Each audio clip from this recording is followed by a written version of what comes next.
வணக்கம், welcome to TNPSC books learning.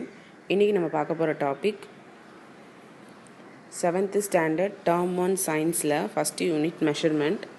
So மெஷர்மெண்ட்டோட ரொம்ப அடிப்படையான விஷயங்கள் வந்து 6th ஸ்டாண்டர்ட் மெஷர்மெண்ட்டில் இருக்குது. ஸோ அந்த வீடியோ லிங்க் டிஸ்கிரிப்ஷனில் போட்டிருக்கேன்.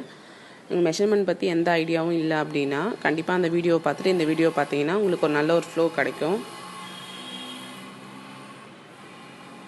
இந்த யூனிட்டில் பேசிக்காக யூனிட்னா என்ன, ஃபிசிக்கல் குவான்டிட்டினா என்ன, மெஷர்மெண்ட்னா என்ன, அதெல்லாம் வந்து 6th ஸ்டாண்டர்ட் மெஷர்மெண்ட் வீடியோவில் இருக்கும்.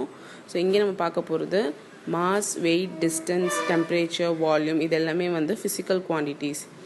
அது ஃபிசிக்கல் யூனிட்ஸில் குவான்டிட்டிஸு 2 குவான்டிட்டிஸ் இருக்குது. ஒன்று ஃபண்டமெண்டல் குவான்டிட்டி, ஒன்று டிரைவ்டு குவான்டிட்டி. ஸோ ஃபண்டமெண்டல் குவான்டிட்டினா என்னென்னா, இப்போது டிஸ்டன்ஸ் இருக்குது, அந்த டிஸ்டன்ஸை வந்து நம்ம எப்படி மெஷர் பண்ணலான்னா மீட்டர் வச்சு தான் மெஷர் பண்ண போகிறோம். ஸோ மீட்டருன்றது வந்து ஒரு ஃபிசிக்கல் குவான்டிட்டி. ஏதாவது ஒரே ஒரு மெஷர்மெண்ட்டை வச்சு தான் நம்ம அதை மெஷர் பண்ண முடியும் அப்படின்னா அது வந்து ஃபண்டமெண்டல் குவான்டிட்டி. ஆனால் 2-3 ஃபண்டமெண்டல் குவான்டிட்டியை வச்சு நம்ம ஒரு அளவிட்டோம் அப்படின்னா அது வந்து டிரைவ்டு குவான்டிட்டி. பார்த்துக்கோங்க. இப்போ லென்த்துக்கு வந்து மீட்டர், மாஸ்க்கு வந்து கிலோகிராம், டைமுக்கு செகண்ட், டெம்பரேச்சருக்கு கெல்வின், எலக்ட்ரிக் கரண்ட்டுக்கு ஆம்பியர், அமௌண்ட் ஆஃப் சப்ஸ்டன்ஸ்க்கு மோல், லுமினஸ் லைட்டுக்கு வந்து கேண்டிலா. ஸோ இது எல்லாமே வந்து இதுக்கு ஒரே ஒரு யூனிட் தான் இருக்கும். இதுக்கு என்னென்னா இதெல்லாம் வந்து ஃபண்டமெண்டல் குவான்டிட்டிஸ். இது டிரைவ்டு குவான்டிட்டினா என்னென்னா, ஃபார் எக்ஸாம்பிள் ஒன்றுக்கு மேற்பட்ட குவான்டிட்டிஸ் நமக்கு தேவைப்படும்.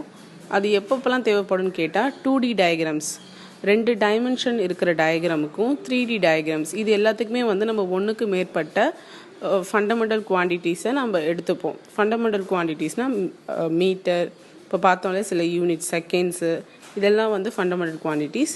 இதை வச்சு நம்ம மல்டிப்ளையோ டிவைடோ ஏதாவது ஒரு மேத்தமெட்டிக்கல் ஆப்ரேஷன் பண்ணி ஒன்றுக்கு மேற்பட்ட ஃபண்டமெண்டல் குவான்டிட்டிஸை நம்ம சேர்க்கும் போது நம்மளுக்கு டிரைவ்டு குவான்டிட்டிஸ் வருது.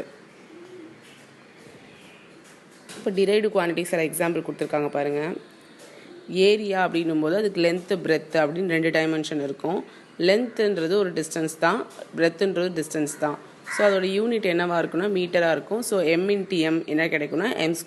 இது வந்து 2 டைமென்ஷன், அதனால் m×m m². ஸோ m² பார்க்கும்போது இது 2D டயக்ராம் நம்மளுக்கு தெரிஞ்சிடும். அடுத்து வால்யூம்ன்றது வந்து 3D டைமென்ஷன். இப்போ வந்து நம்ம அதை 2Dயில் சொல்லும்போது ஏரியான்னு சொல்லுவோம், அதே வந்து 3Dயில் சொல்லும்போது வால்யூம்னு சொல்கிறோம். ரெண்டுத்துக்கும் ஒன்றும் பெரிய வித்தியாசம் கிடையாது. ஒரு டைமென்ஷன் கூடுதலாகும்போது அது வால்யூமாக மாறிடுது. இப்போ வந்து லென்த்து, பிரெத் இருக்குது, ஹைட் இருந்துச்சுன்னா அந்த பொருளுக்கு அது வந்து அதோட வால்யூம்னு சொல்லுவோம். ஸோ அப்போ m×m எல்லாமே வந்து டிஸ்டன்ஸை மெஷர் பண்ணுறது தான். ஸோ m³ போது அது 3D டயக்ராம். அடுத்து speed is equal to distance by time. இப்போ நம்ம வண்டியில் வந்து 30 km/h அப்படின்னு இருக்கும். அப்போ அந்த கிலோமீட்டர்ன்றது நம்ம எவ்வளோ டிஸ்டன்ஸ் போயிருக்கோம் அப்படின்னு, பெர் ஹார்னும் போது 1 மணி நேரத்தில் நம்ம எவ்வளோ டிஸ்டன்ஸ் போனோம் அப்படின்றது தான் ஸ்பீடே. அவன் வந்து நம்ம போயிட்டுருக்கும்போது, ட்ராவல் பண்ணிகிட்டு இருக்கும்போது அவன் 30ல் போகிறான், அவன் வந்து 100ல் போகிறான் அப்படின்னா அது வந்து அந்த டிஸ்டன்ஸ் வந்து அவங்க எவ்வளோ நேரத்தில் அந்த டிஸ்டன்ஸை கடக்குறாங்க அப்படின்றது தான். இப்போ டிஸ்டன்ஸோட யூனிட் வந்து மீட்டர், டைமோட யூனிட் செகண்ட்ஸு. ஸோ டினாமினேட்டர் இருக்கிறது மேலே போகும்போது மீட்டர், செகண்ட்ஸ், பவர் -1. அடுத்து electric current, electric charge is equal to current by time, current into time. இப்போ வந்து கரண்ட்டோட யூனிட் பார்த்தோன்னா ஆம்பியர், இன்ட்டு டைம் வந்து எஸ். ஸோ ஏஎஸ்ன்னு சொல்லலாம், இல்லை கூலும்னு சொல்லலாம். Next density is equal to mass by volume. இப்போ வால்யூம்னும் போது ஒரு சிலிண்டர் ஒன்று எடுத்துக்கோங்க, எம்டி சிலிண்டரு. அந்த சிலிண்டரோட கெப்பாசிட்டி வந்து ஒரு 5 லிட்டர்னு வச்சுக்கலாம். ஒரு 5 லிட்டர் கேனே எடுத்துக்கோங்க. ஆனால் நம்ம வந்து அதில் வந்து நம்ம 3 லிட்டர் தண்ணி தான் இருக்குது. அப்போது அந்த கேனோட வால்யூம் பார்த்துக்கிட்டோன்னா 5 லிட்டரு. அதோட ஹைட்டு, பிரெத்து, லென்த்து இதெல்லாம் மெஷர் பண்ணால் நம்மளுக்கு வந்து அதெல்லாம் இது பண்ணால் நம்மளுக்கு 5 லிட்டர் கிடைக்கும். ஆனால் அதோட மாஸ் என்ன, அதுக்குள்ளே இருக்கிற மேட்டர்ஸோட அளவு பார்த்தோன்னா 3 litre. So 3/5 is equal to அதோட டென்சிட்டி, அந்த பொருளோட டென்சிட்டி கிடச்சிடும், அது எவ்வளோ அடர்த்தியில் இருக்குது அப்படின்னு தெரிஞ்சிடும். ஸோ அப்போ மாஸ் வந்து கிலோகிராம் டிவைட் பை வால்யூம் வந்து நம்மளுக்கு ஆல்ரெடி வால்யூம் தெரியும். வால்யூம் ஆஃப் 3D டயக்ராம் வந்து மீட்டர்/கியூப்னு சொல்லுவோம். So kg/m³. இதான் வந்து டென்சிட்டியோட யூனிட்டு. இந்த யூனிட்டில் கொஷின் கேட்குறதுனா இந்த மாதிரி யூனிட்ஸ் டிரைவ்டு யூனிட்ஸ் கேட்கலாம். இதெல்லாம் தான் ரொம்ப இம்பார்ட்டண்ட்டு. இப்போ வந்து ஏரியா பார்த்துட்டோன்னா length into breadth M into M. So இது ரெண்டு ஃபண்டமெண்டல் குவான்டிட்டியை நம்ம வந்து மல்டிப்ளை பண்ணுறது மூலயமா நம்மளுக்கு வந்து ஏரியா கிடைச்சிது, அதாவது ஒரு டிரைவ்டு குவான்டிட்டி கிடைச்சதுன்னு சொல்லியிருக்காங்க. அடுத்து பாருங்கள், 1 square metre is the area enclosed inside a square of 1 metre. இப்போ ஒரு ஸ்கொயர் மீட்டர்ன்றது யூனிட் இருக்கு இல்லையா, அது வந்து ஒரு ஸ்கொயரோட உள்ளே இருக்கிற ஏரியாவுடைய அளவு. இப்போ வந்து ஒரு ஸ்கொயருக்கு வந்து ஏரியா வந்து 1 மீட்டர் அப்படின்னு சொல்கிறாங்கன்னா அதோட சைடு என்னவா இருக்கும், லென்த் என்னவா இருக்குன்னா 1 இருக்கும், பிரெத் என்னவா இருக்கும் 1 இருக்கும். ஸோ 1 × 1 1 ஸ்கொயர் மீட்டர் கிடச்சிருமா, அதுதான் அவங்க இங்கே சொல்கிறாங்க. ஸோ இப்போ நம்மளுக்கு வந்து இந்த சில பேசிக் 2D டயக்ராம்ஸோட கொடுத்துருக்காங்க. இப்போ ஸ்கொயர் இருக்கு இல்லையா, அப்போ வந்து ஸ்கொயருக்கு வந்து எல்லா சைடும் ஈக்குவலாக இருக்கும். அப்போ A × A = A square. Next இதை படிச்சிட்டிங்கன்னா உங்களுக்கு மேக்ஸுக்கு வந்து மெஷர்மெண்ட்ஸ் சம்ஸ் வரும் இல்லையா, அதுக்கும் ஈஸி தான். அடுத்து ரெக்டாங்கிளுக்கு வந்து 2 டிஃப்ரெண்ட் சைட்ஸ் இருக்கும். ஸோ L × B, அப்போ LB. நெக்ஸ்ட்டு சர்க்கிளுக்கு வந்து ரேடியஸ் R இருக்கும், π × R². ட்ரையாங்கிளுக்கு வந்து பெர்த் ஹைட் இருக்கும், அப்போது வந்து half பேஸ் × ஹைட். இதெல்லாம் தான் வந்து 2D டயக்ராம்ஸோட இம்பார்ட்டன்ட் ஃபார்முலாஸ். இப்போ வால்யூம் நான் ஆல்ரெடி சொன்னேன், ஒரு 5 லிட்டர் கேன் எக்ஸாம்பிள் சொன்னேன் இல்லையா, அது வந்து 3D டயக்ராமாக இருக்கும். அதில் வந்து எவ்வளோ ஸ்பேஸ் வந்து ஆக்குபைடு இருக்கோ அதுதான் அதோட வால்யூம். இப்போது volume = surface area into height. Surface ஏரியான்றது என்னென்னா லென்த் இன்ட்டு பிரெத்து, அடுத்து வந்து இன்ட்டு ஹைட்டு. இது மூணுத்தையும் மல்டிப்ளை பண்ணும்போது நமக்கு என்ன கிடைக்குதுன்னா வால்யூம் கிடைக்குது. ஸோ இப்போ volume SI unit of volume is cubic metre. M × M பார்த்தோம் இல்லையா, மீட்டர் கியூப், அதுதான் இது. அடுத்து வால்யூம் ஆஃப் லிக்விட்ஸ்.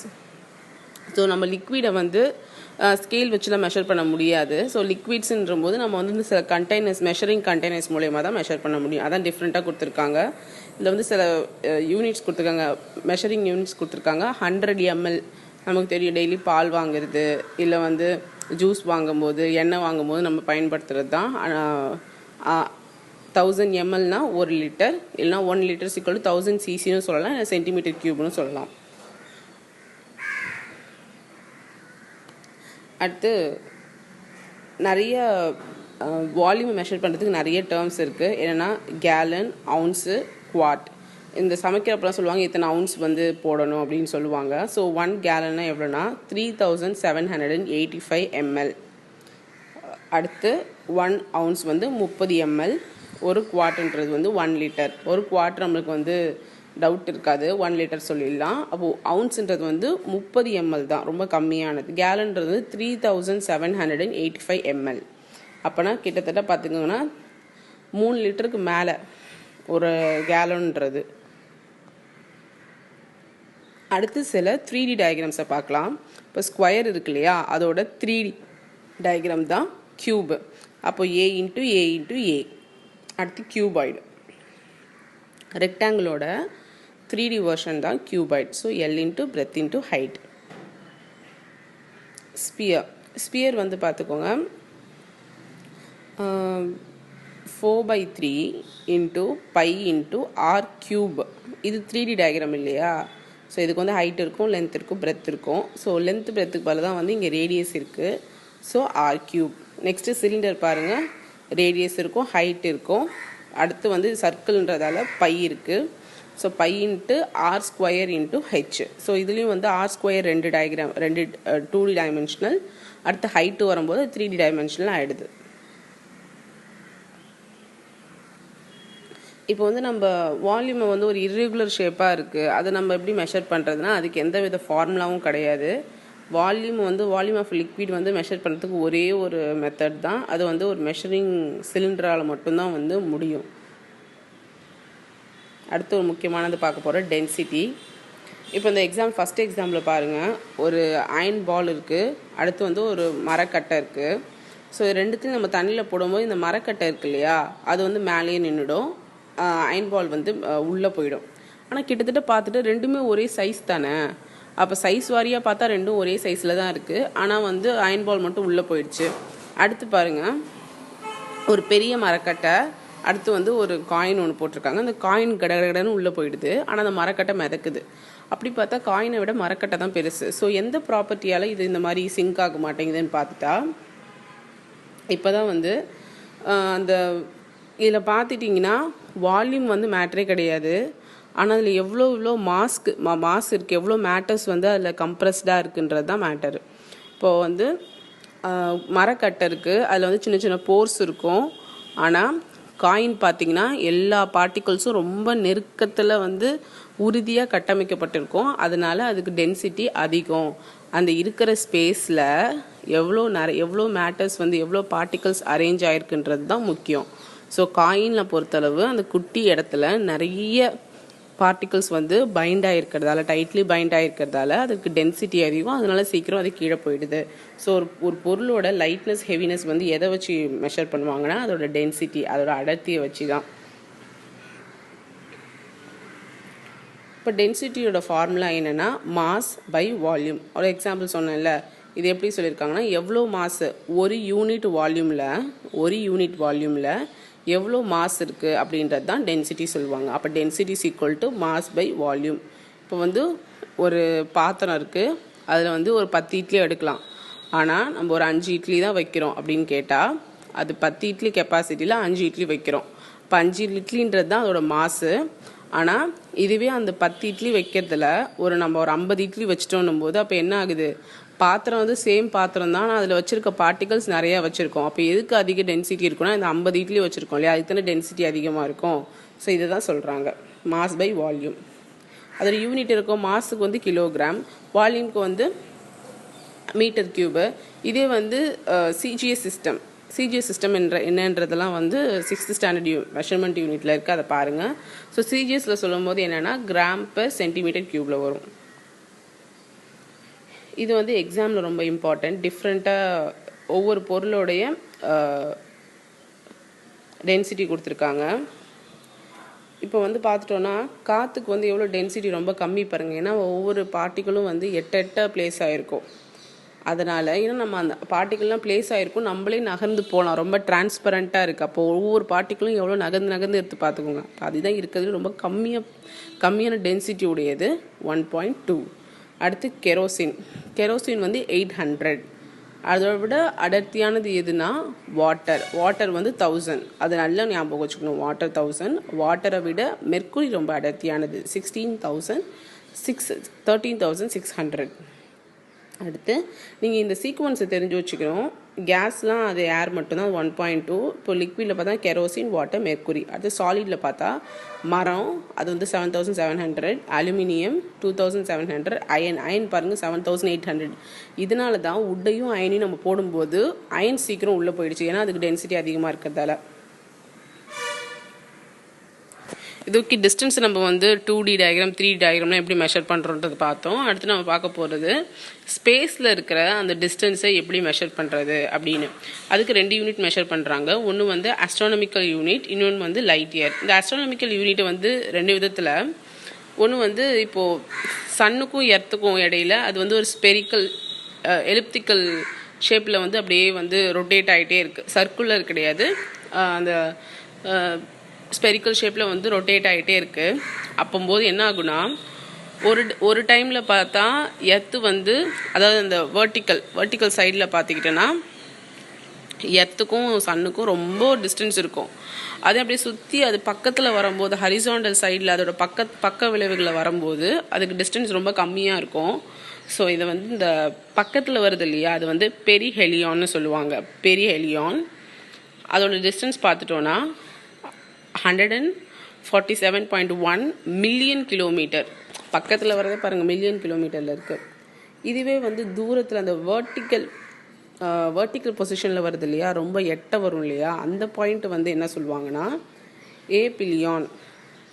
ஸோ இதோட டிஸ்டன்ஸ் வந்து 152.1 மில்லியன் கிலோமீட்டர். ஸோ ரெண்டுத்துக்கும் வித்தியாசம் பார்த்திங்கன்னா பாருங்கள், கிட்டத்தட்ட 5 மில்லியன் வந்து இடைவெளி இருக்குது, 5 மில்லியன் கிலோமீட்டர்ஸ் இடைவெளி இருக்குது.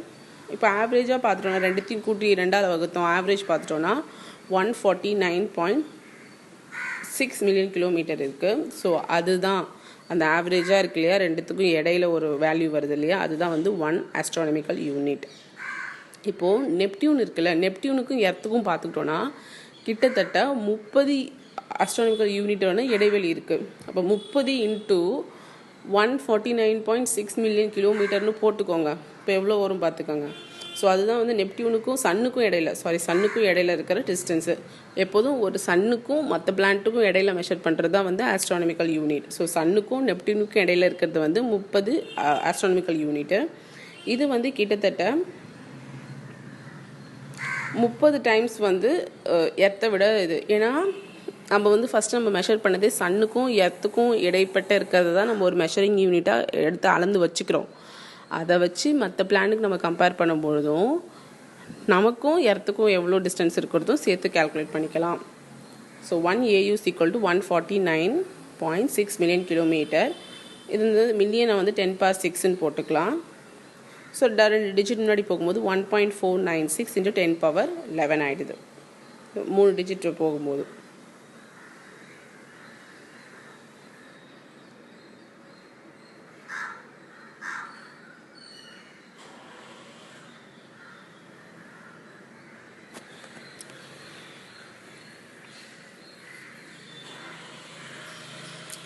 $1 மில்லியன்னா வந்து 10 lakhs. ஸோ 1 lakhனாலே வந்து 5 zeros வரும், 10 lakhனா 6 zeros வரும். அப்போ 10⁻6 தான். நெக்ஸ்ட்டு பார்க்க போகிறது வந்து லைட் இயர். நம்ம சோலார் சிஸ்டத்துக்கு ரொம்ப பக்கத்தில் இருக்க ஸ்டார்னு பார்த்தா ப்ராக்சிமா சென்டாரியா. ஸோ அதோட டிஸ்டன்ஸ் வந்து எவ்வளோ பார்த்துக்கோங்க, பக்கத்தில் இருக்கிறதே பார்த்துக்கோங்க, 2,68,770 AU. அப்போ ஏயுனா என்னது 149.6 மில்லியன் கிலோமீட்டர். அடுத்து வந்து இதோட இந்த வெளிச்சம் இருக்கு இல்லையா, லைட்டு போகிற தூரம் பார்த்துட்டோன்னா அதை வந்து 3 × 10⁸ மீட்டர்/செகண்ட்.